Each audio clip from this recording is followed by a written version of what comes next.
Paz seja convosco. Amém. Amém. Amém. Agradecemos a Deus por mais essa oportunidade. Nós podemos falar um pouco daquele que é o nosso Deus. Um Deus que fala, um Deus que ouve, um Deus que interage, um Deus que é grande e majestoso, mas que também Ele ouve a tua oração, ouve a sua petição. O nosso Deus, Ele é soberano e nós temos que conhecê-lo cada vez mais. Semana passada,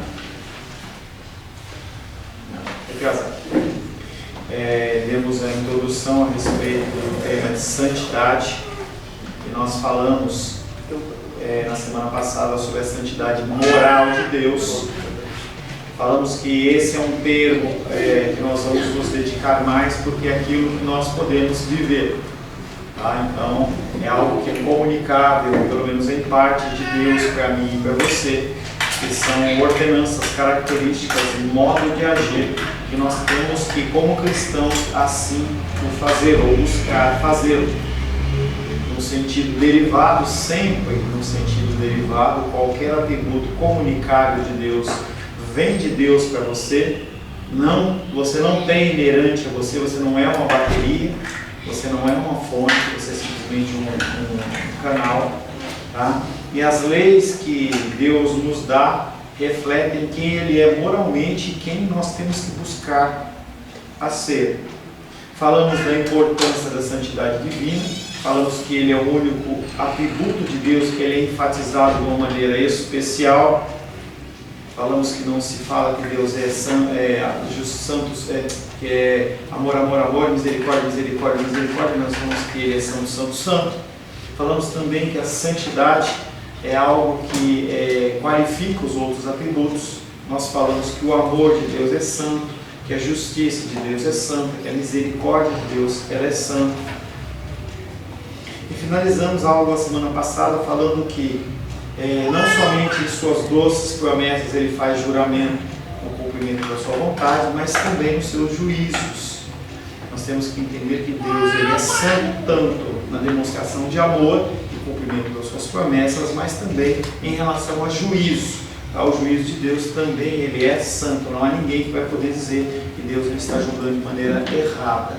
Uma coisa que você pode ter certeza que vai ocorrer no dia do juízo é que quando Deus estiver te repreendendo, seja para a salvação, seja para a condenação, está amarrado, pastor, tá? Amarrado, pastor, entendeu?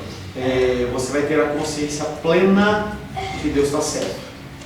Você vai continuar com seu coração rebelde na condenação, mas você vai ter a plena certeza de que o que Deus está falando é verdade e é real.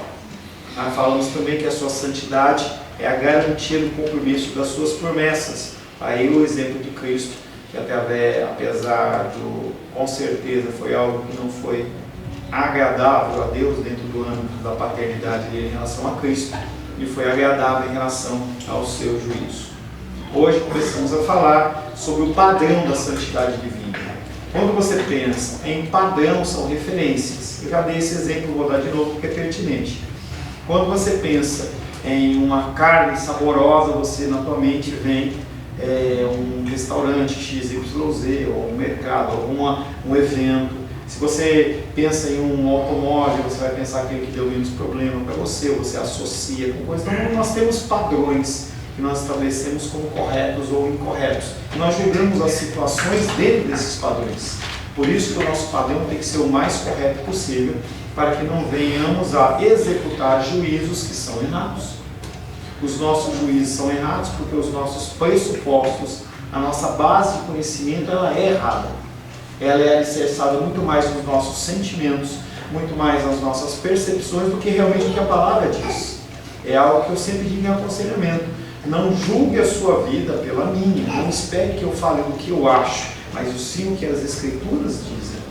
Então, tem muito eu acho, tem muito eu penso que, tem muito sentimento do coração e pouca palavra. Se você puder apenas ler a palavra, já é suficiente, melhor do que qualquer outra meditação que alguém possa passar.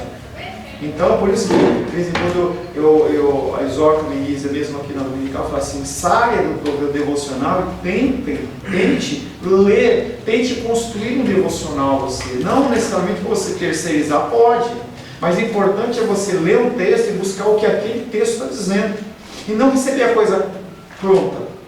É a diferença de uma comida feita na fazenda, num fogo de lenha, que demora um tempo, porque você vai no McDonald's, paga lá R$10, R$20, recebe o sanduíche, a Coca-Cola, a batata frita e come. Qual que vai te fazer melhor? Qual que vai te sustentar mais? Entende? Aquilo ali está pronto, mas não é o perfeito. O perfeito é a palavra. E é aí que nós temos que dedicar o nosso tempo. Agora, só um conselho, assim, tipo, por exemplo, Deus te dá uma ideia, uma ideia, te inspira alguma coisa, e aí você vai compartilhar com alguém. Primeira coisa, ver se está na palavra. Então, aí você não quer bancar o fariseu, né? Falar, né? Tocar o nome de Deus e falar que tá, né? Pra a pessoa achar que você está querendo bancar espiritual. E aí você fala, eu fiz, eu tal coisa. Você coloca como o eu. É errado. Mas aí como você vai agir? Porque a pessoa pode achar que ela está querendo bancar. E você está preocupado com o que a pessoa acha, por quê? Mas às vezes a afirmação, como que você vai passar aquilo que Deus te inspirou para outra pessoa, sem que ela ache... Para você falar, você tem que orar e ter certeza disso. Eu tenho certeza, fale. Se você não tem certeza, eu vou fechar. Por isso, o problema é que a gente quer falar as nossas ideias, os nossos pensamentos, sem ir aquilo que eu falei. Você não vai para o tempo de oração, em buscar a direção de Deus. Para que você possa, quando for fazer, você ter a certeza que o que você está falando é a direção de Deus. Se a pessoa é de Deus, ela vai receber. Se não é de Deus, ela vai para o inferno. Mas eu falo assim, a afirmação. Você fala mesmo, Deus me deu tal. Sim, eu falo, Eu falo, não tem problema nenhum com isso. Posso estar enganado? Talvez a maioria das vezes esteja enganado? Beleza, mas eu estou fazendo. Só erra quem faz. Quem não faz, não erra. Porque não só critica. Fala, Felipe. Não, só explicando mais, era sobre o motivo de nós nos apegarmos mais ainda à palavra do Senhor. Porque quando nós formos exortar os nossos irmãos, nós não vamos falar de nós mesmos, nós vamos falar, assim diz a palavra do Senhor. Assim diz o Senhor, essa é a maneira correta de... Assim diz o Senhor, não a revelação que você teve. Assim diz o Senhor é o que a palavra está dizendo. Só isso. E dá referência ainda. A pessoa vai olhar para você e falar, ela lê Bíblia de novo, essa Bíblia.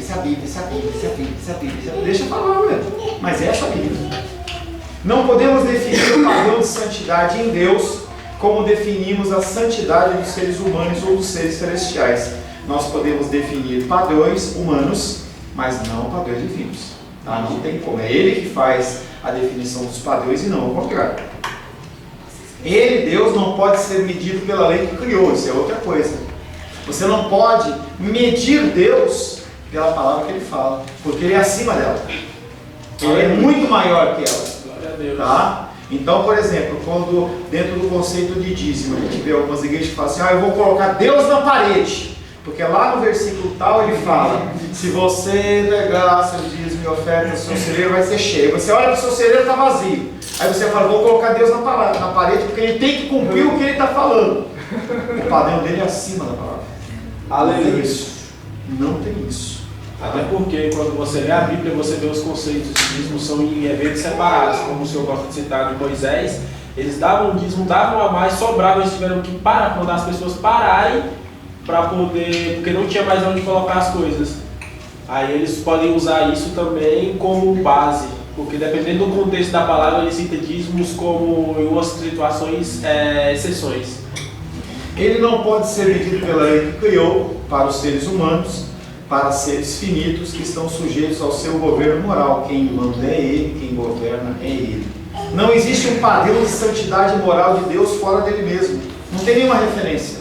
Tanto que quando ele vai jurar, ele não jura por outro, ele jura por si mesmo, porque não tem ninguém acima dele. Só podemos saber sobre os aspectos morais de Deus pelo que ele revela de si próprio, ou seja, nós temos uma parte ínfima de quem Deus é, dos seus atributos, das suas características. Você imaginar que todo o conhecimento de Deus está na palavra de Deus é no mínimo pecado. Tá? Aqui é a revelação também parcial da figura de Cristo, dentro do conceito de redenção, de salvação, do conceito de ensino, mas também Cristo ele não pode ser medido pelas Escrituras apenas. Nós sim, e ele não. Esses dias eu vi um versículo, eu não sei, agora não sei a referência, mas falei, gente, falando assim, que até os anjos Deus atribui loucura. Imagine os seres humanos que vivem em casas de lodo. Ai, meu Deus, se a gente acha que... Casa de lodo, eu não sei se é Salmos, Provérbios, aí esse versículo eu fiquei, gente, os anjos a gente já acha tão superior. Eu não acho. Não sei, Nossa, normalmente... você falou a gente, você me incluiu. Pra mim, não. Ai, A palavra de Deus não diz que os anjos são superiores. A palavra de Deus diz que os anjos são nossos servos. Eles não são superiores. Isso é equívoco de leitura da palavra. E na palavra de Deus lá está dizendo que ele é servo. Os anjos serviam a Cristo, serviam os homens. Hebreus diz que eles são nossos servos. Então eles não são superiores a nós. Então de repente eu vejo aí esse versículo falando assim, que até os anjos Deus atribui loucura, imagina os que vivem em casa de lodo, mas assim. Não, e para os anjos Deus não atribuiu a imagem e semelhança dele, né? Nós somos superiores a ele, inclusive nisso. Não existe um padrão de santidade moral fora dele mesmo. Só podemos saber sobre os aspectos morais de Deus pelo que ele revela de si próprio. A natureza de Deus é o padrão da santidade. A única regra para a santidade divina é a sua própria natureza moral. Ele é padrão para si mesmo. Não há nenhum meio de se aferir à santidade, senão aceitando o que ele próprio diz de si. Mas como é que você afere a sua santidade? Analisando as Escrituras e ver como você está, se você está conforme aos ensinamentos ou não. A moralidade de Deus, as Escrituras refletem a mente de Deus, isto é, o que ele pensa e como ele quer que os seres humanos pensem e ajam. A moralidade de Deus está intimamente vinculada à sua santidade. Este é o padrão moral das suas manifestações éticas. Então, apesar dele não poder se manifestar, ou melhor, dele ser maior do que as suas leis morais, ele se manifesta para nós perante o que ele definiu para que nós possamos ter algum padrão de referência. Se Deus ele começar a agir de uma maneira contrária à palavra dele, o que vai acontecer é, ele vai continuar sendo Deus, mas vai gerar o que no nosso coração? Confusão. Mesmo assim, às vezes ele age. Então tem um contexto lá em Ezequiel, que eu já comentei com vocês, em que o rei Nabucodonosor está indo em direção a destruir duas cidades, Jerusalém ou uma outra cidade ímpia. Naquele meio ali, o rei sacrifica um animal e aí chama um feiticeiro para ler as vísceras dos animais. E aí as vísceras foram usadas pelo próprio Deus para direcionar Nabucodonosor para Jerusalém. Aqueles homens ficaram pirados. Como isso aconteceu? Nosso Deus está usando um meio, ele pode usar e fazer, mas não é regra. A moralidade de Deus está intimamente vinculada à sua santidade. Este é o padrão moral das suas manifestações. O que Deus ordena ou proíbe constitui e revela a sua santidade. Não existe santidade à parte de Deus. Você não tem como ser santo sem Deus no coração.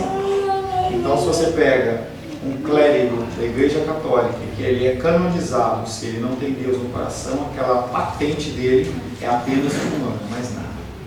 As pessoas elas gostam de se comparar, então, a Edilene fez tal coisa, nossa, ela é mais santa. Não há padrão de santidade fora do que Deus fala ou faz. O que Deus ordena ou proíbe constitui e revela a sua santidade. A noção perfeita do que é certo e do que é errado advém do nosso conhecimento da natureza de Deus. Se quisermos saber o que santidade significa, é só olharmos para Deus. Contudo, essa noção de santidade só é mostrada no livro santo, que é a revelação de Deus. Então aqui nós recebemos o melhor padrão da santidade de Deus. Você pode ver a manifestação de Deus na natureza, você pode ver a manifestação de Deus através de homens, de uma série de coisas, mas o padrão perfeito para nós, ou o melhor padrão, são as Escrituras, não há outro. E aí a gente volta para Gálatas, mesmo que alguém, mesmo que um anjo venha falar uma coisa diferente do que está nas Escrituras, seja maldito, porque o padrão não é o que o homem fala.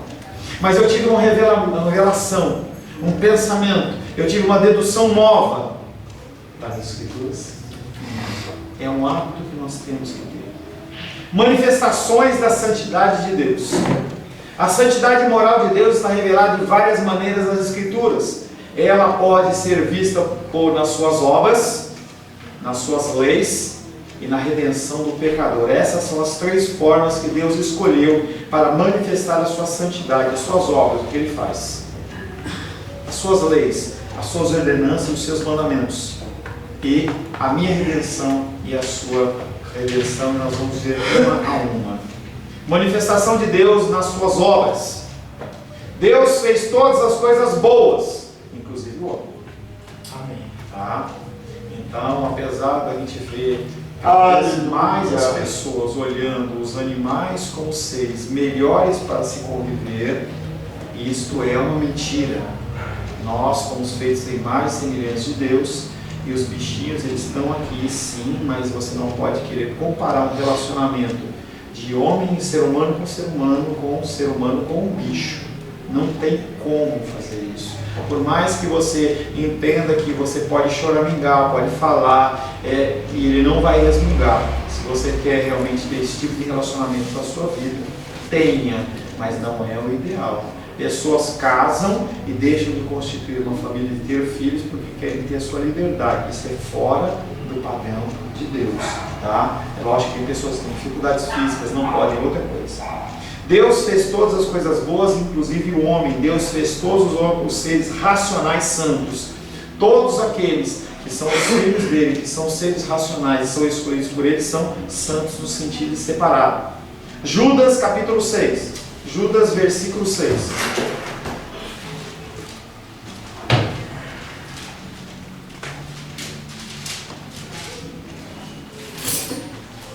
Qual capítulo, pastor? Só tem um. 6. Judas, verso 6. E há anjos, os que não guardaram o seu estatuto original, mas abandonaram o seu próprio domicílio. Ele tem guardado sob trevas, em algemas eternas, para o juízo do grande dia. Tá? Os anjos foram criados originalmente santos, como o homem foi criado originalmente santo. Mas eles não guardaram, nós estamos falando desse 1/3 que foi junto com Lúcifer, mas eles não guardaram o seu estado original. E o que acontece? Eles foram considerados como pecadores, como condenados. E você vê daquele 1/3 que caiu, uma parte desses anjos que caíram, que são os demônios, eles já são separados, já estão nas regiões amarrados, amordaçados, para evitar eles interagirem com o mundo e o mundo ficar pior do que já está. Porque se tivesse essa quantidade de demônio maior, a coisa ia ser pior ainda. Eclesiastes.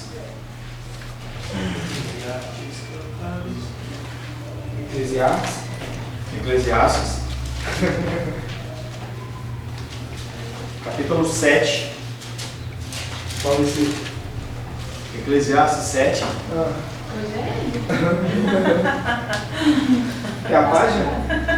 29. Ó a soberba, hein? Ó a soberba que Deus arrastei você. Eis o que tão somente achei, que Deus fez o homem reto, mas ele se meteu em muitas astúcias. Então, o homem ele foi criado como santo originalmente, mas devido à concupiscência do seu coração, e já falei para vocês, não é concupiscência, porque ciência e biologia é uma concupiscência, desejo, ganância do coração. Ele optou pelo pecado. Deus fez o homem santo, isto é, no estado de plena retidão, mas ele se meteu em astúcias. As suas criaturas racionais deveriam refletir perfeitamente quem o Criador era, pela natureza com que foram criadas. Mas elas pecaram contra o Criador, tanto os seres humanos como anjos. O pecado delas não procedeu da sua fabricação, porque elas não levaram Deus a sério quando Ele lhes deu leis. Deus é santo em todas as suas obras, em tudo que Ele faz, Ele é santo. Deuteronômio 32:4.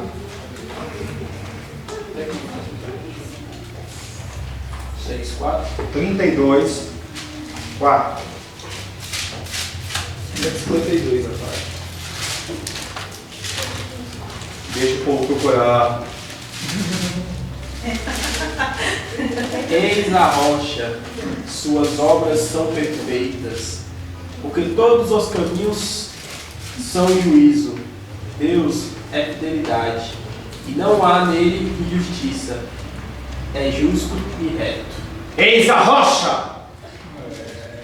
Ele está falando de Deus. Ele não falou assim.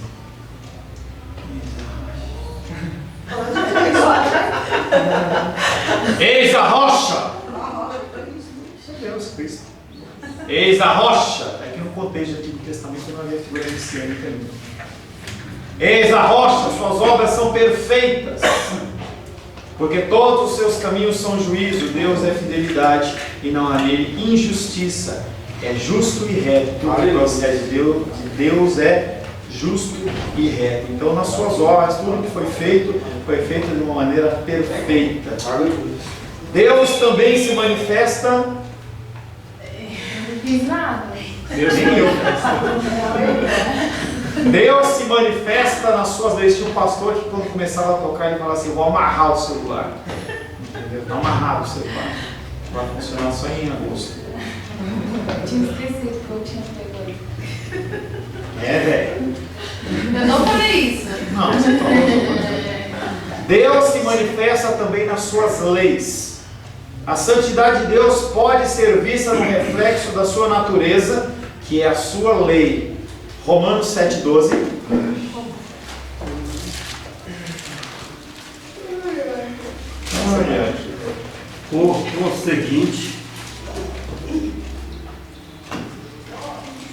Por conseguinte, a lei é santa, e o mandamento santo, e justo e bom. Tá? Por conseguinte, a lei é santa.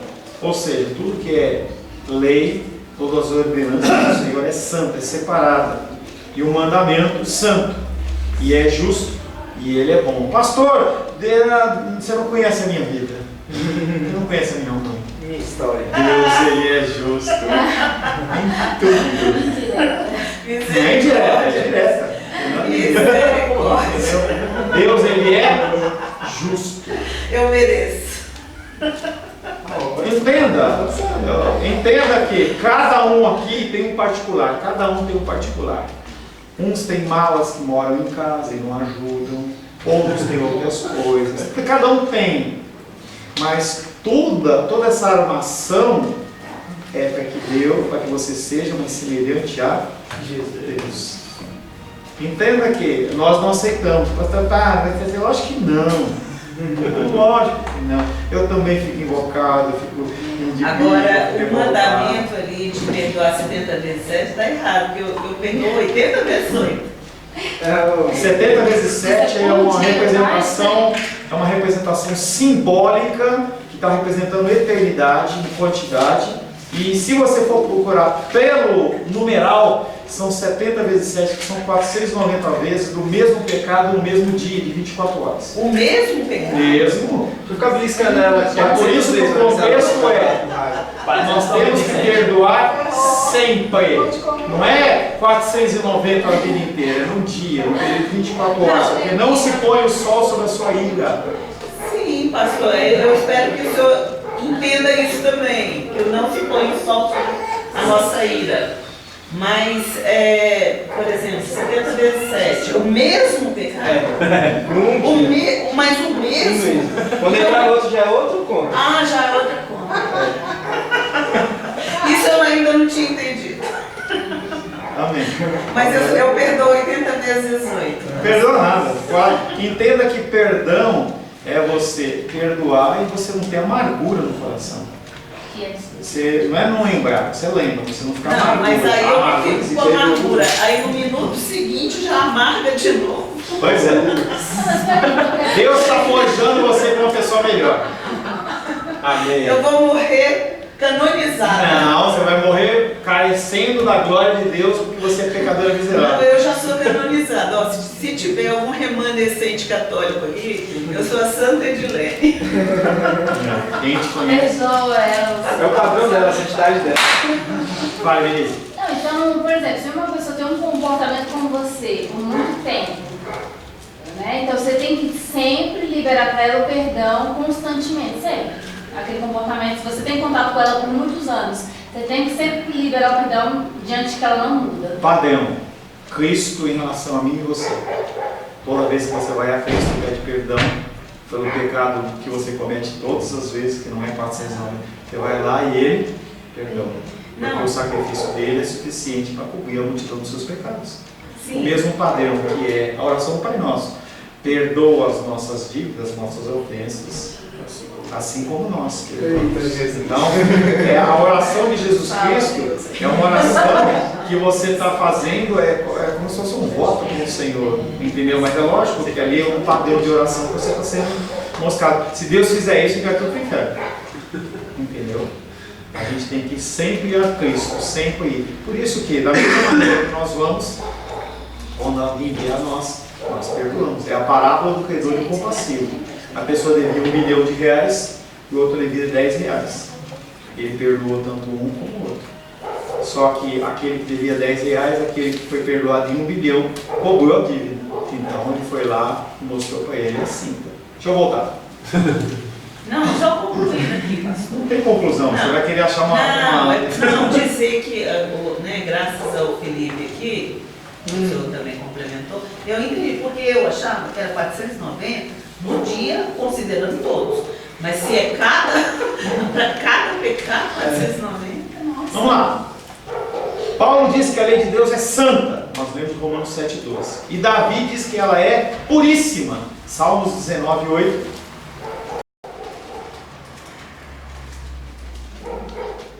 O livro mais difícil de achar é Salmo.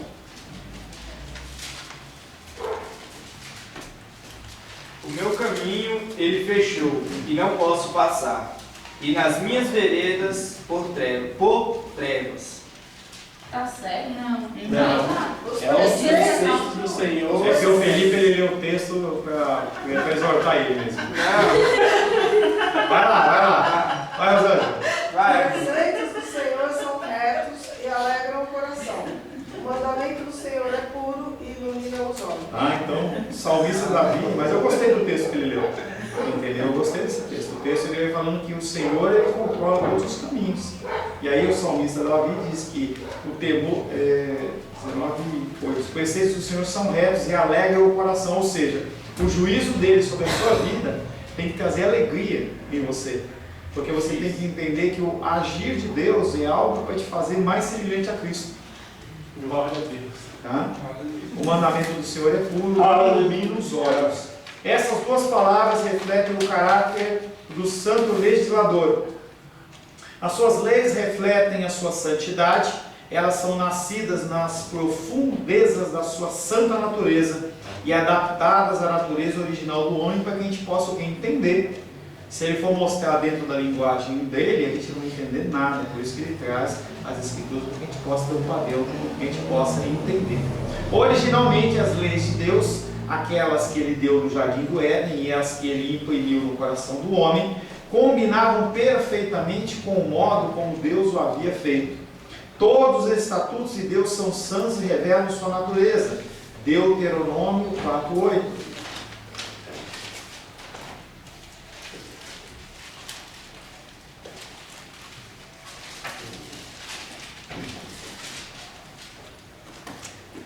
E que grande nação há que tenha estatutos e juízos tão justos como toda esta lei que eu hoje vos proponho. Moisés está olhando para aquele povo e falando assim: gente, que Deus há que tenha leis, regulamentos e normas como o nosso Deus? Salmos 19. De novo. Cansou de ler? Não. Eu errei. Agora eu vou ler certinho. Vai ler certo se eu deixar você ler. Certo. Salmos 19:10. São mais desejáveis do que ouro, mais do que muito ouro depurado, e são mais doces do que o mel e o destilar dos favos. O que é mais desejável do que o ouro, do que o mel? As ordenanças, os juízos de Deus. É difícil. Salmista, para mim não. É difícil. É o salmista. Por isso que Davi, ele é a menina dos olhos de Deus.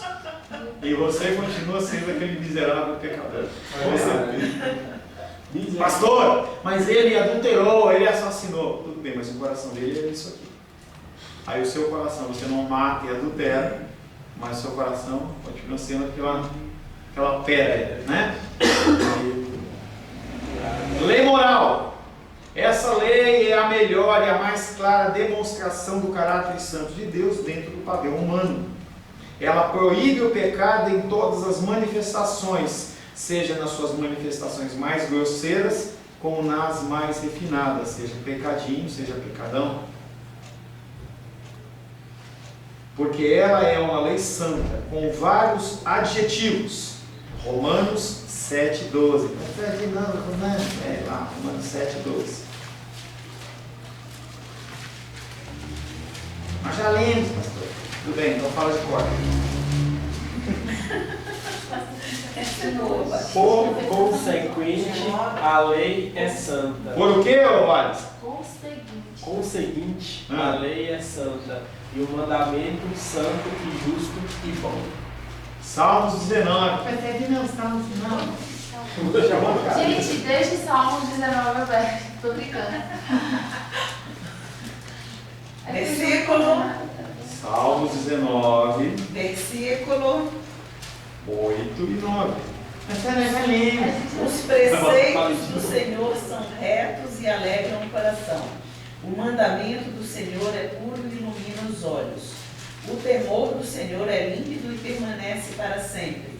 Os juízos do Senhor são verdadeiros e todos igualmente justos. Adjetivos da lei moral, desses dois versículos de Romanos 7,12, Salmos 19, 8 e 9. Ela é perfeita, ela é boa, ela é justa, ela é pura, ela é limpa, etc. Os mandamentos de Deus são frequentemente chamados de juízos, porque eles corretamente julgam o que é bom e o que é mal. A lei do Senhor, ela existe para o quê? Para você olhar um padrão, você olhar para ver se a sua vida está dentro desse padrão, e aí se você é filho, você tem que mudar. Se você não mudar, você está dando indicativo de que você não é filho. Tá? Todavia, por sua natureza, por causa da natureza pecaminosa do homem, a lei, ao invés de aperfeiçoá-lo, cria nele um senso de desespero, impotência que o pecado lhe causou. Como nós temos o pecado no nosso coração, essa ordenança de Deus de que a palavra seja boa, justa e agradável, ela gera o quê? Pô, é difícil, é não sei o quê. Por quê? É a nossa reação pecaminosa. Porque nós olhamos para uma situação que ela é difícil de conviver. Pastor, quer dizer que é 490 tal? Entendeu? Essa reação é uma reação pecaminosa que você tem e eu tenho de diversas formas. Porque eu quero para a gente entender como algo bom, a gente vê como algo que tolhe a nossa liberdade, ou pseudo-liberdade. Mas a gente também tem que ser subserviente, não, pastor. O que você está falando? Você vai voltar? Não vai voltar para o assunto lá, que a gente já conhece a história. Tá? O senhor entendeu? Eu entendi. O padrão é quem? Cristo. O padrão é a vida dele de lei ou é Cristo? Cristo. Tá? Cristo, quando ele estava perante Pilatos, ele foi o quê? Submisso. Quando ele estava perante aqueles que estavam chicoteando as costas dele, ele foi? Tá? Quando ele carregou a cruz do Calvário, a cruz para o Calvário, ele foi o quê? Quando ele viveu os 33 anos na vida dele, ele agiu como uma pessoa submissa. E aí você fala para mim que a gente não tem que ser sempre. Qual é o padrão? A sua vida ou Jesus Cristo? Esses dias eu estava vendo um versículo, também não sei onde está, mas falando, eu fiquei pensando, falei, gente, porque falando assim, que o Senhor Jesus, ele se esvaziou de si mesmo, tomando a forma de servo, e morte de cruz, dura cruz, uma coisa assim. E eu fiquei pensando nisso, gente, ele, como Deus, se submeteu aos homens. Pois é, perfeito. É difícil. Porque... E aí você fala para mim que a gente não tem que ser submisso sempre. Eu estou muito longe disso, pastor. Talvez eu esteja mais que você. Isso nós. não é problema. O problema é você estar longe. O problema é você estar andando em direção para lá ou andando para trás sem caranguejo. Esse é o problema. É porque essa questão de se esvaziar de si mesmo, a gente não consegue entender como que, sei lá, se desfazer de si mesmo. Assim. Mas é você se submeter à dificuldade do outro. Você olha, um exemplo bem simples, você conhece o Evangelho e você vai falar do Evangelho para alguém. A pessoa repudia, você acha como? Não quero, vai pro inferno. Mas você quer. Não, ou você entende que você tem aquilo porque Deus te concedeu, você tem que conceder à pessoa mais uma oportunidade, e mais uma oportunidade, e mais uma oportunidade. Esse é um caminhar. O foco não é onde eu estou, e sim para onde eu estou indo. Você pode estar num contexto bom, mas você está indo para onde? Você olha para aquela situação. Então, a gente não tem que nem executar um juízo próprio sobre a nossa vida, mas a gente também tem que entender que o Senhor, Ele nos concede a condição da gente caminhar cada vez mais em direção à luz. E nós temos que manifestar esse amor para Ele. Aleluia. Os mandamentos de Deus são frequentemente chamados juízos porque eles corretamente julgam o que é bom e o que é mal. A finalidade da lei santa não é simplesmente mostrar que os homens são pecadores, mas também levá-los para mais perto da santidade de Deus. Então o que acontece? Você olha para a sua situação explicitamente para a Edilene. A Edilene olha para a situação e fala assim: eu estou muito longe disso. Mas o que a palavra faz? Cada dia você dá um passinho a mais. Um exemplo que o meu pastor lá de São Paulo deu, que é muito legal. Você pode parecer que você está na mesma situação de 10 anos atrás, mas é que nem um avião. Quando você olha o avião, no céu parece que ele está parado, mas ele não está parado, ele está a 800, 900 km por hora. Ele está andando muito rápido.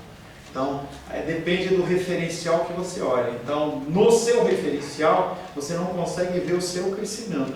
Mas Deus olha e vê você caminhando em direção a Ele. E aí isso é o esquema da aprovação de Deus. Pastor, é igual a Rosângela usou um exemplo lá em casa, aquele dia que vocês foram visitar, que ela fala: hoje eu sou a pior pessoa do mundo, mas eu sou melhor que ontem. Beleza. Cada andar, cada dia que você caminha na presença de Deus, você não é que você fica pior, você vê mais sujeira em você. Por que você vê mais sujeira? Porque a palavra iluminou. Se a palavra iluminou, é para te dar condição de fazer o quê? Se limpar. Se você vai conseguir se limpar totalmente, não. Mas você vai conseguir entrar no processo. Que antes de eu entender as escrituras, como eu estou entendendo agora, eu me achava bem melhor. Porque o padrão seu era quem? O homem. O padrão humano, ele nos leva a esse tipo de conclusão. Era tudo menos. Você olha para o padrão humano, eu olho para o Ales, eu olho para o Felipe, eu olho para o Cláudio, eu olho para o Sebastião. Então eu estabeleço o padrão. O problema é que o padrão não é o homem, o padrão é Cristo. Quando você começa a andar dentro do cristianismo, você começa a ver que o padrão muda. Você naturalmente muda. Se você, jovem, está acostumado a satisfazer com uma bomba, um hot dog, conforme você vai crescendo, vai ficando não mais velho, mas mais experiente, você fala assim: eu posso comer um negócio desse, mas não vou comer sempre um negócio desse. Eu me refino com outras coisas, eu vou melhorando o meu comportamento se eu comer normal. Tá? Senhor, em nome de Jesus, te louvamos, adoramos e bendizemos mais uma vez pelo teu amor e a tua graça. Agradecemos porque o Senhor nos apresenta diariamente o teu padrão de santidade e nós podemos, dia após dia, melhorarmos segundo o teu querer, segundo a tua vontade. Que nós possamos crescer em estatura e graça para a glória, honra e louvor do teu nome, Pai, em nome de Jesus. Amém.